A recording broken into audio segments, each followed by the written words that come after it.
Muy bien, divinas. A continuación vamos a aprender un poquito más cómo funciona nuestro cerebro y nuestra mente. Así que voy a compartir pantalla y comenzamos.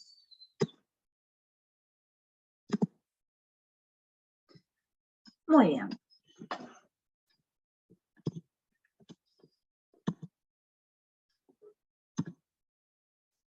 Bueno, entonces les presento la estructura tripartita del cerebro.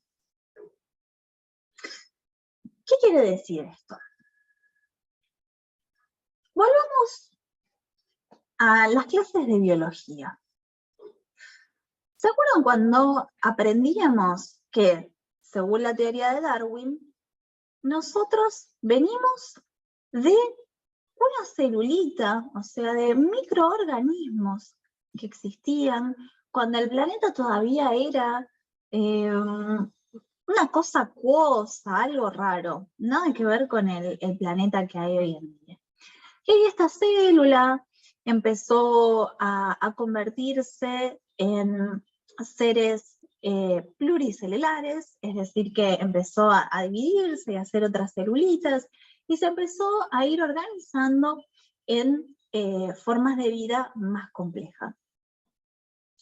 Y con el paso de millones de años se fue transformando en vida acuática, y después esa vida acuática salió del agua y se convirtió en reptiles, y después esos reptiles, bueno, se fueron convirtiendo en aves, mamíferos, etcétera, hasta que después aparecen los simios y aparecemos los seres humanos.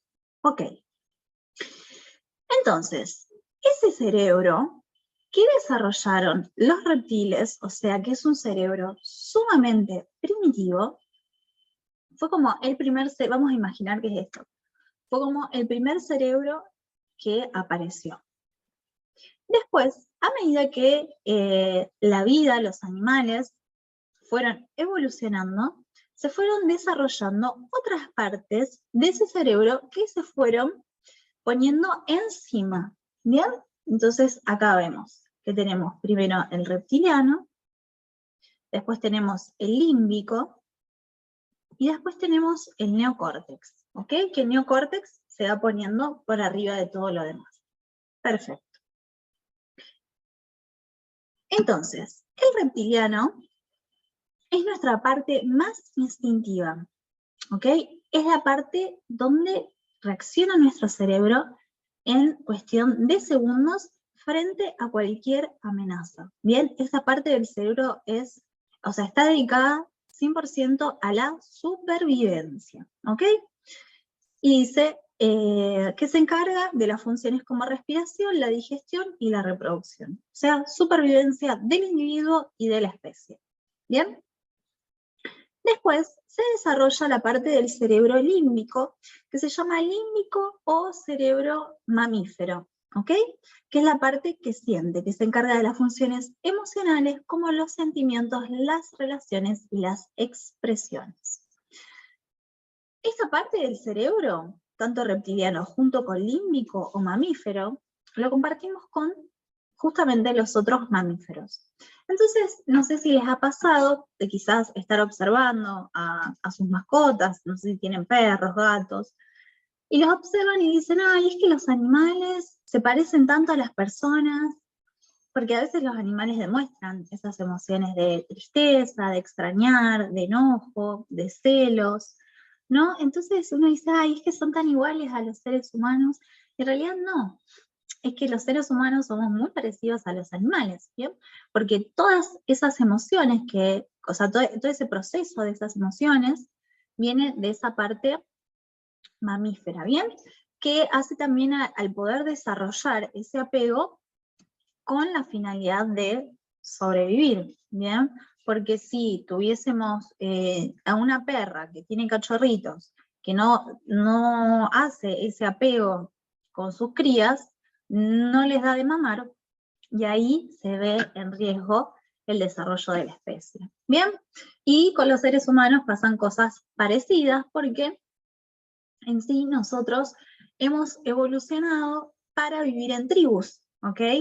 Y si lo pensamos y lo analizamos de una forma sumamente objetiva, ¿por qué un ser humano, que es una criatura tan vulnerable, ha sobrevivido tantos años, siendo que hay otros animales que son mucho más fuertes, digamos, y aptos, y que sí, básicamente un león, un puma, lo que sea, realmente le resulta muy fácil cazarnos y comernos. Nuestro diferencial ha sido el poder organizarnos como tribus, ¿bien?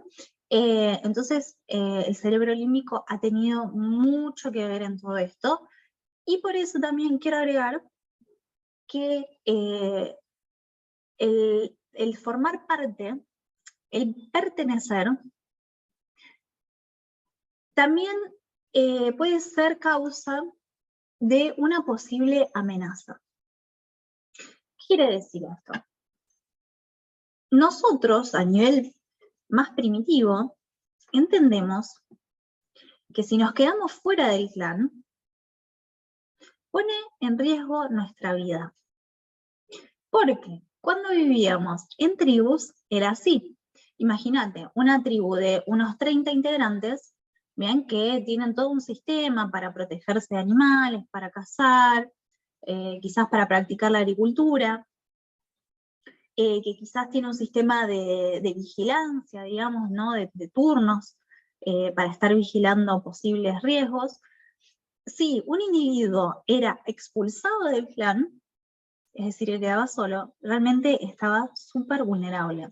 Entonces, dentro nuestro todavía tenemos esa información que nos dice que si nos quedamos fuera del grupo, si no pertenecemos, está en riesgo nuestra vida. ¿Bien? Y me parece muy lindo poder pensarlo de esta forma, porque considero que nos ayuda a entender mejor también este estrés, que como yo digo, o sea, nos estresamos porque percibimos una amenaza física o psíquica, ¿ok? Entonces, el quedarse afuera o no pertenecer es una situación estresante porque significaría un riesgo de vida, ¿bien?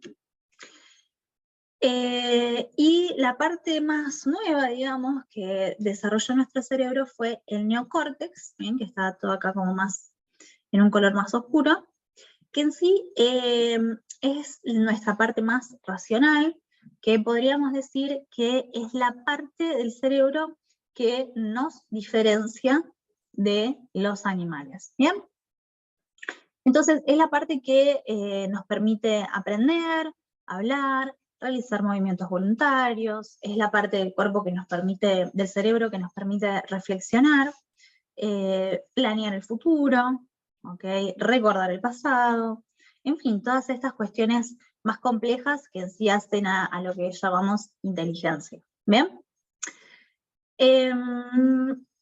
Siempre que en mis clases presento las tres partes del cerebro, me gusta hacer énfasis en que la función del cerebro es mantenernos con vida, no darnos una vida feliz.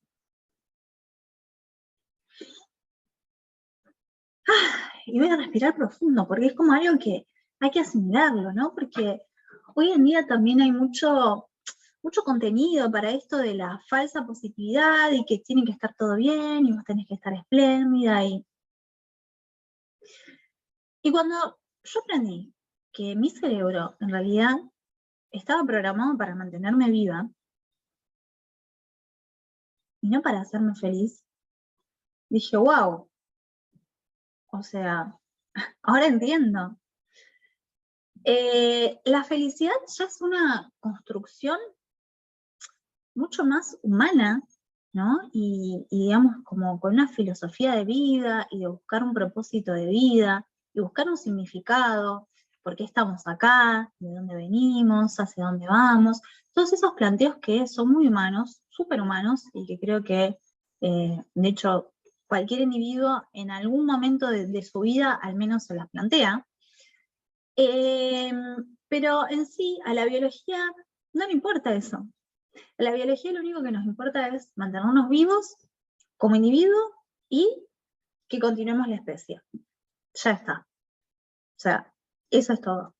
A su vez, como el cerebro se ha ido desarrollando de esta forma como por capas, también hay un cierto conflicto entre las diferentes capas, digamos.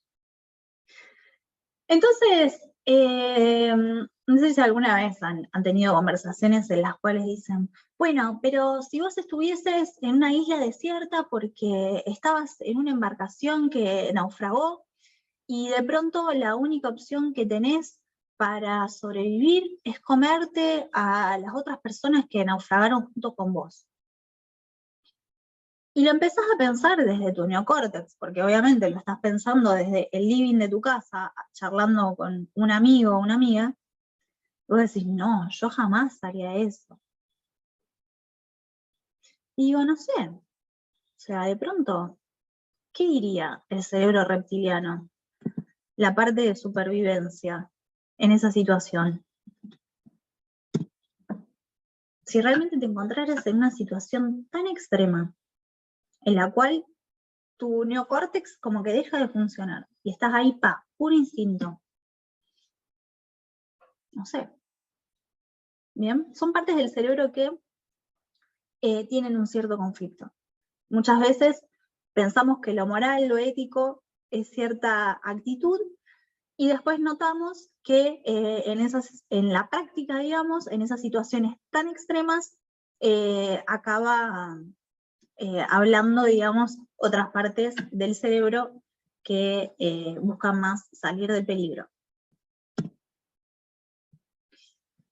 Y ahora les voy a empezar a hablar de los caminos neuronales y de la neuroplasticidad. Bien, la neuroplasticidad es la capacidad del cerebro de crear nuevos caminos neuronales. Y los caminos neuronales son, dicho por Donald Hebb, neurons that fire together, wire together. ¿Qué esto quiere decir? En español, que las neuronas que se encienden juntas se cablean juntas, digamos. Entonces, en nuestro cerebro ya existen caminos neuronales que son cableados, vamos a decirlo así, neuronas que ya están juntas. Y son estos caminos neuronales lo que determinan hábitos. Y pueden ser hábitos como tal, como decir, bueno, me levanto, voy al baño y preparo un café, o pueden ser hábitos de pensamiento. Esto sería que cada vez que siento una determinada sensación en mi cuerpo, la relaciono con cierto recuerdo. Que cada vez que aparece un recuerdo, lo relaciono con otro evento que pueda estar imaginando. Bien, entonces como hábitos de pensamiento que ya tenemos adquiridos y que ya están ahí, porque el cerebro busca automatizar funciones, porque eso hace que tenga que gastar menos energía, ¿bien? Por eso cuando hacemos algo nuevo, algo que nos desafía, es como, un montón, porque el cerebro tiene que resolver un problema nuevo. Ahora, el cerebro ya, en personas adultas, por supuesto, ya hemos aprendido a resolver ciertos problemas, como atarnos los cordones de las zapatillas, que no pensamos para hacer eso. No sé si ustedes se acuerdan cuando aprendieron a hacer eso, que fue quizás bastante desafiante aprender a hacer ese nudito, pero una vez que lo aprendieron, lo hacen todos los días y ni siquiera lo piensan. Bien, al cerebro le gusta eso, al cerebro le gusta automatizar. Entonces va creando estos caminos neuronales, que si no lo sabemos detectar, nuestro pensamiento va siempre por el mismo carril, ¿bien? Y cada vez vamos marcando más esos surcos de pensamiento, esos caminos de pensamiento. Por un lado está bien, si son pensamientos que nos ayudan, digamos, si son pensamientos que nos hacen bien, si son pensamientos que soportan nuestra felicidad, y que no está tan bueno, digamos, si son pensamientos que justamente quizás nos recuerdan todo el tiempo alguna situación desagradable que vivimos, o bueno, nos ponen en algún mood de pensamiento más negativo, ¿ok? La buena noticia es que La neuroplasticidad es la capacidad del cerebro de crear nuevos caminos neuronales. Entonces, por más que de fábrica, digamos, biológicamente, nuestro cerebro no esté preparado o no esté cableado para hacernos felices, podemos modificar ese cableado para buscar que nuestro cerebro apoye más nuestra felicidad y no solo nuestra supervivencia.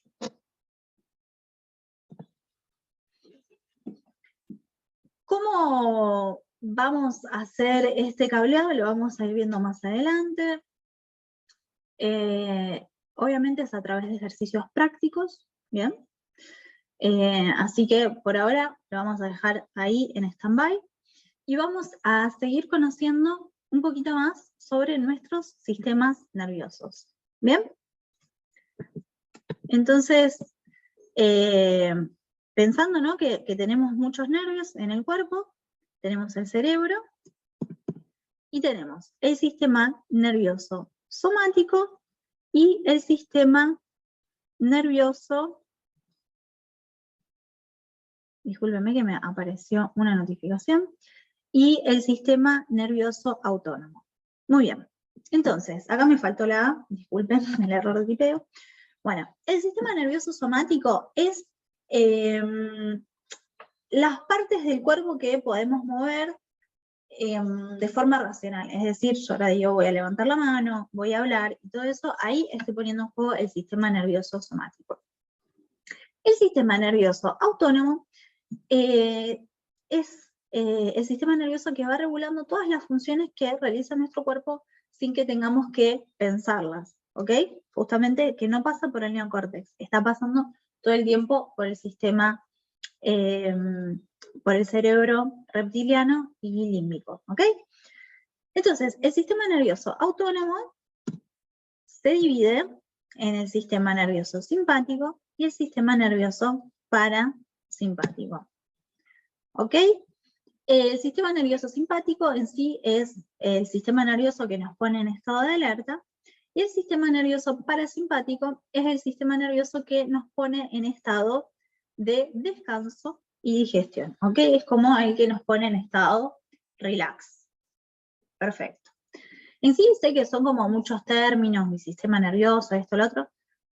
Yo lo presento como para que ustedes puedan entender mejor, pero de ninguna forma necesitan aprenderse los nombres, ¿ok? Lo importante acá es que sepan que hay una parte de todo nuestro sistema nervioso que no lo podemos manejar de forma racional, ¿ok? Y que nos ayuda a relajarnos. Esa sería la información más importante. Belleza. Dentro del sistema nervioso parasimpático tenemos un nervio muy importante que viene siendo la estrella de este sistema, que es el nervio vago. Se llama así porque tiene muchas bifurcaciones, ¿ok? Entonces, este nervio sale de acá atrás, o sea, de la parte del reptiliano, vamos a decir, y va bajando, pasa por el rostro, pasa cerca del corazón, los pulmones, y también después termina yendo al estómago y al hígado. Si pensamos un poquito, va pasando por todas las partes del cuerpo donde más sentimos los efectos del estrés. ¿Quién no ha tenido dolores de cabeza por el estrés? Dolores en la frente. ¿Quién no ha notado que tensamos la mandíbula cuando estamos muy estresadas? Que apretamos. Que a veces se te cierra la garganta, que te cuesta comer. Ni hablar de las palpitaciones o de sentir la respiración muy alta, digamos, cuando estamos todo el tiempo respirando como... eso porque estamos estresadas. Una respiración de alguien que está tranquila es una respiración más baja, más abdominal, más tranquila, más profunda. ¿Quién no ha notado bajo el estrés que le cuesta digerir? quizás tiene más hambre, quizás tiene menos hambre, dependiendo de cada persona. Entonces, este nervio está conectando todas estas cuestiones, y es el nervio que podemos apuntar más justamente a relajarlo para darle esta señal al cerebro de que está todo bien, es momento de relajar. Bien, porque recordando, el estrés es un estado de alerta, está prendido. Y muchas veces ese estado de alerta está prendido sin motivo. Es que llega un momento en el cual tuviste tanto estrés, que veníamos viendo el estrés crónico, que tu cuerpo ya queda estimulado de esa forma, y ya queda así tenso, como diciendo, bueno, ¿qué pasa? Ahora va a venir alguien y me va a hacer algo, y ¿no? No sé si les ha pasado. Es una sensación realmente horrible. Es como que sentís que todo el tiempo hay una luz roja, como que dice peligro, peligro, peligro, peligro, peligro. Y de pronto mirás a tu alrededor y decís, pero yo estoy en la sala de mi casa.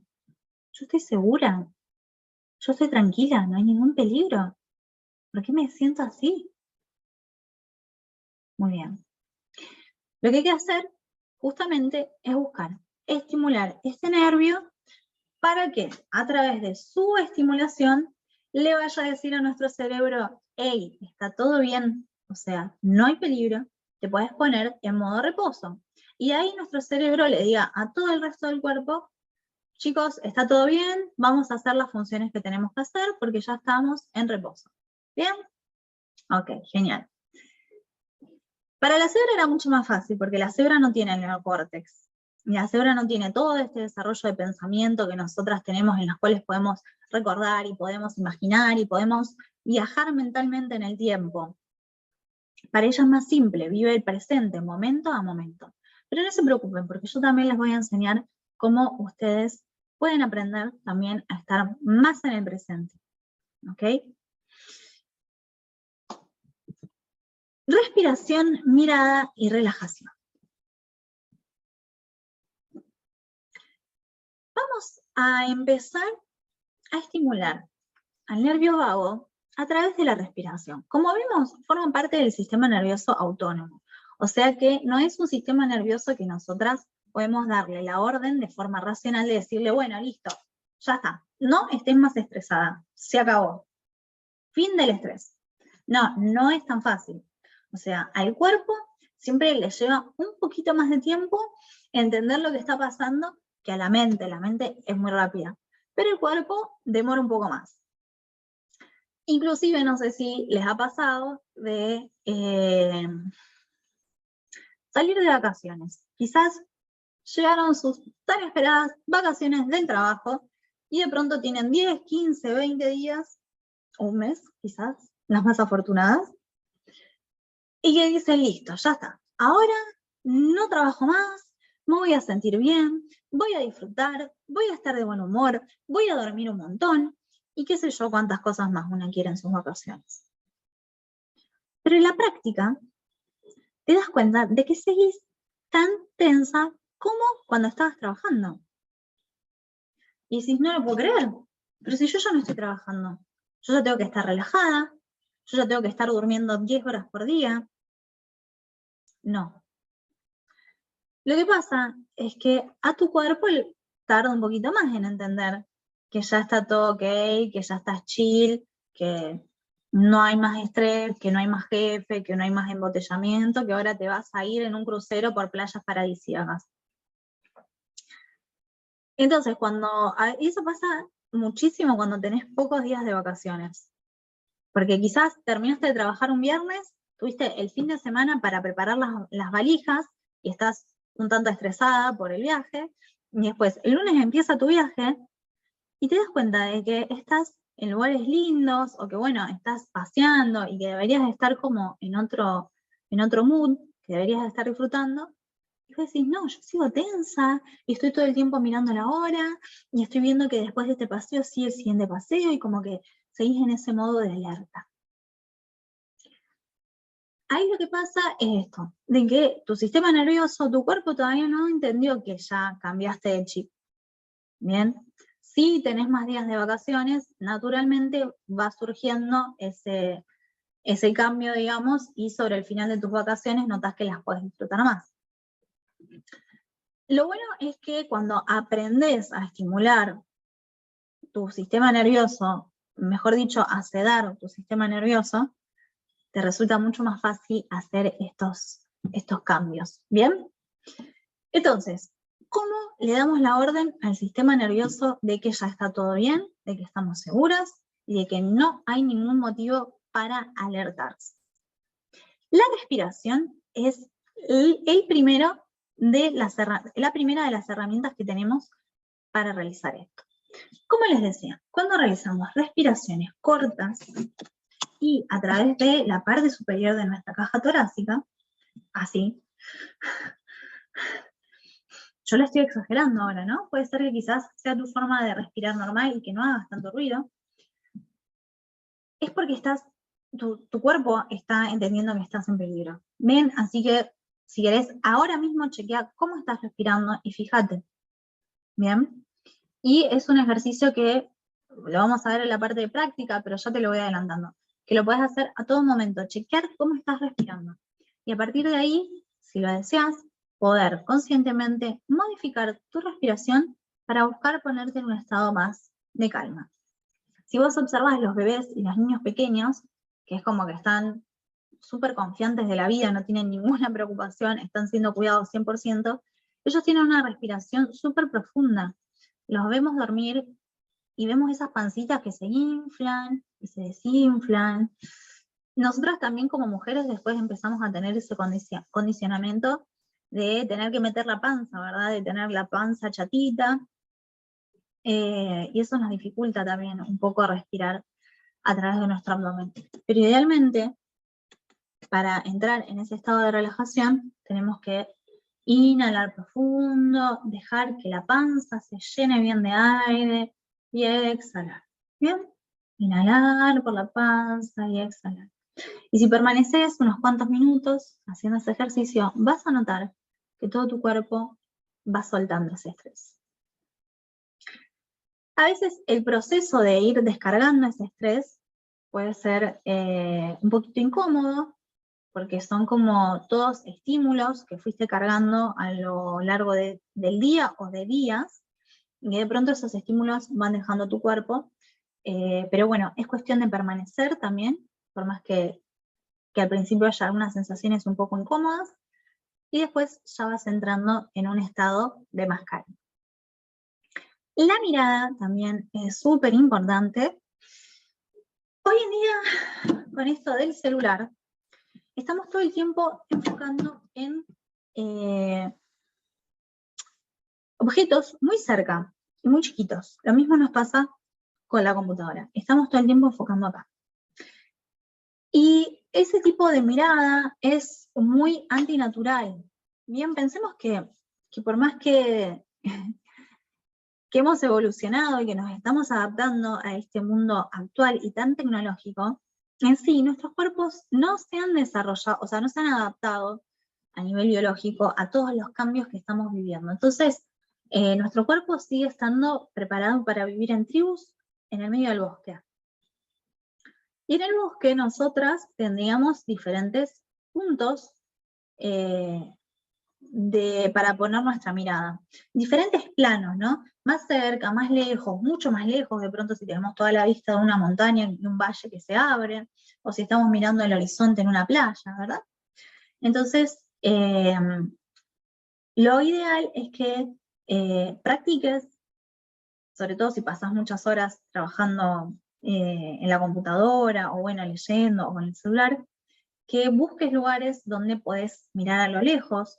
Quizás puede ser una ventana donde tenés una vista, así sea de edificios, donde puedas mirar lejos. Entonces vos sientas como que abrís más la mirada, ¿bien? Eso nos ayuda a relajarnos, más allá de que también saca el estrés, digamos, de estos músculos, que si no es como que se están forzando todo el tiempo para enfocar.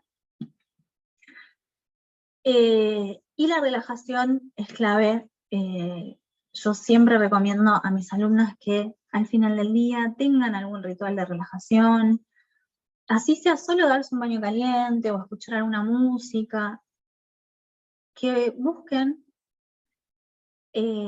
hacer actividades que les vayan dando la orden al cerebro de llegamos a casa, ya no estamos trabajando, estamos seguras, ¿bien? Y cuantos más estímulos usemos para darle esta orden, mejor.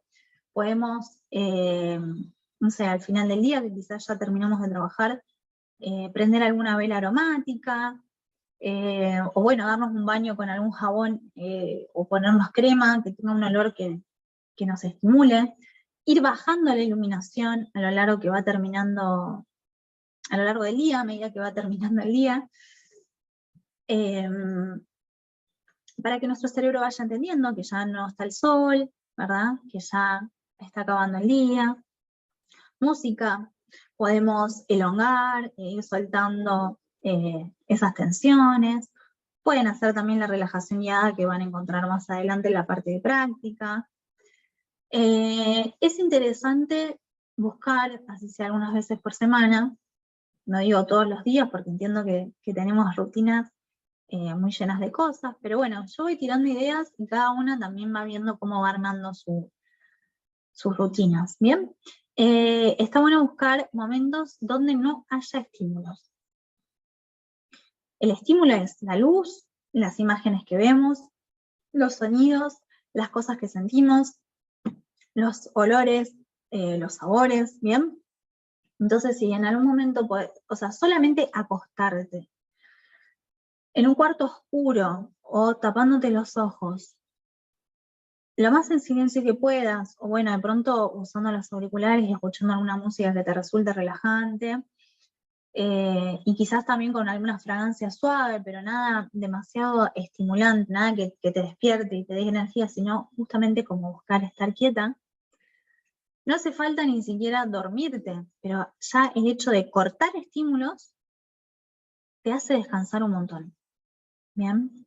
Entonces, quizás haya momentos de tu día donde puedes hacer alguna pausa y no hace falta que duermas, nada más que con que cortes ese estímulo ya estás permitiéndole a tu cerebro y a tu sistema nervioso que descanse.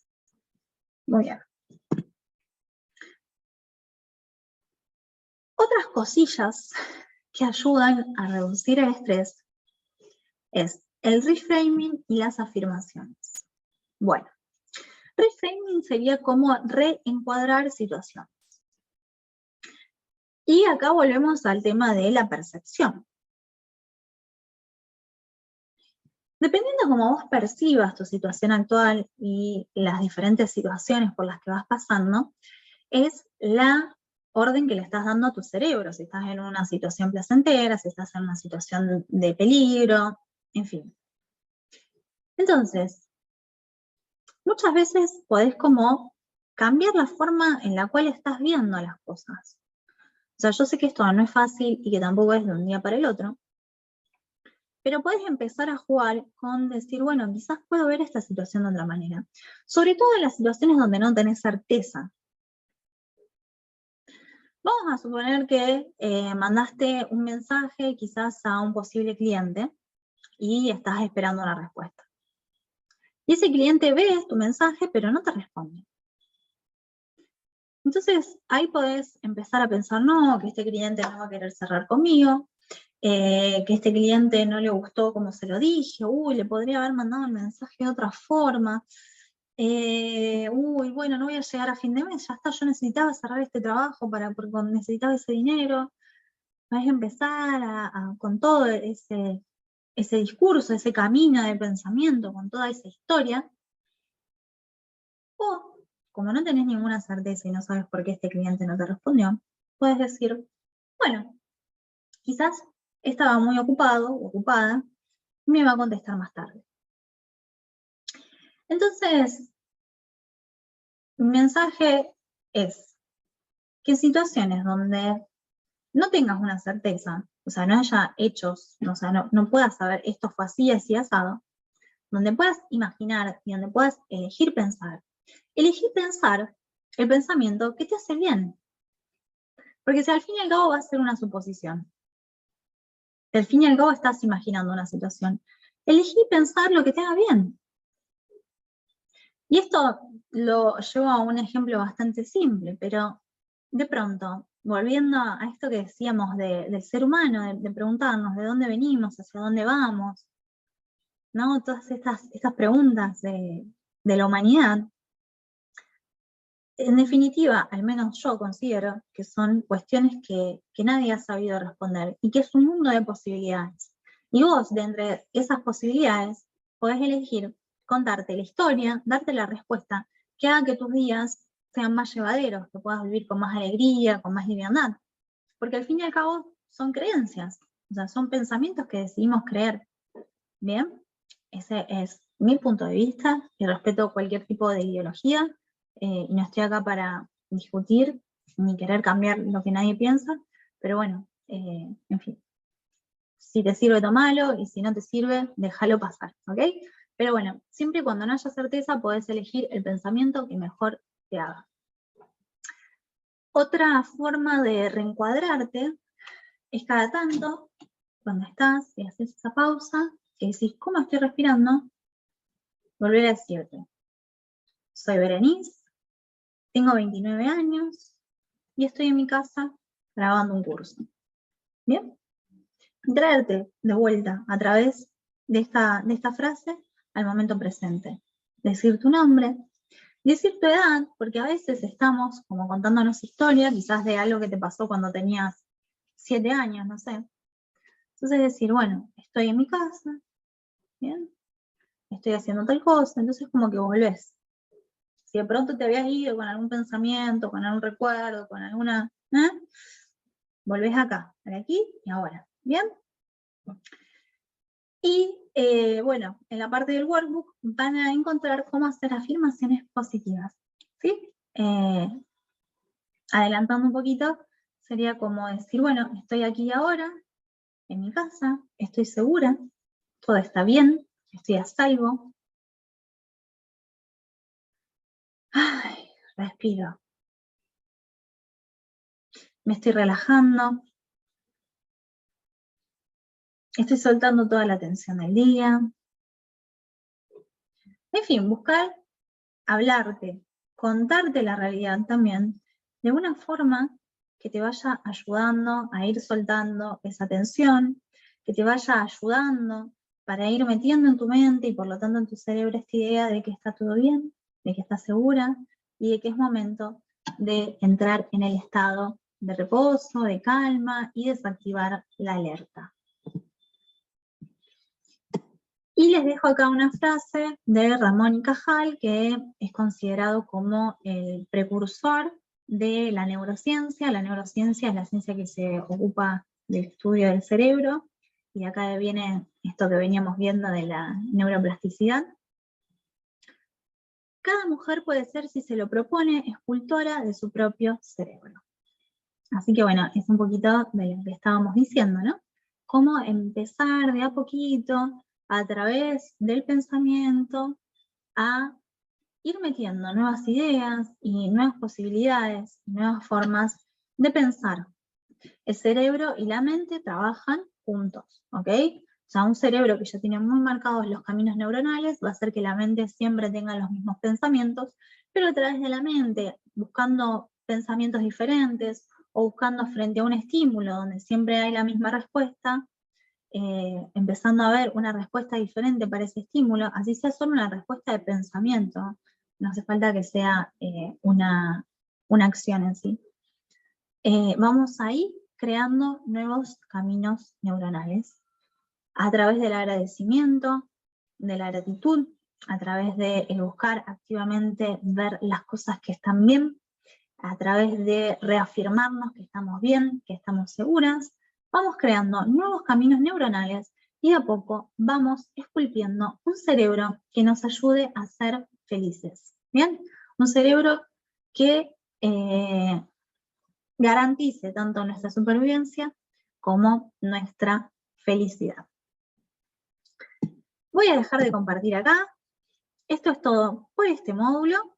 Nos vemos en el módulo siguiente.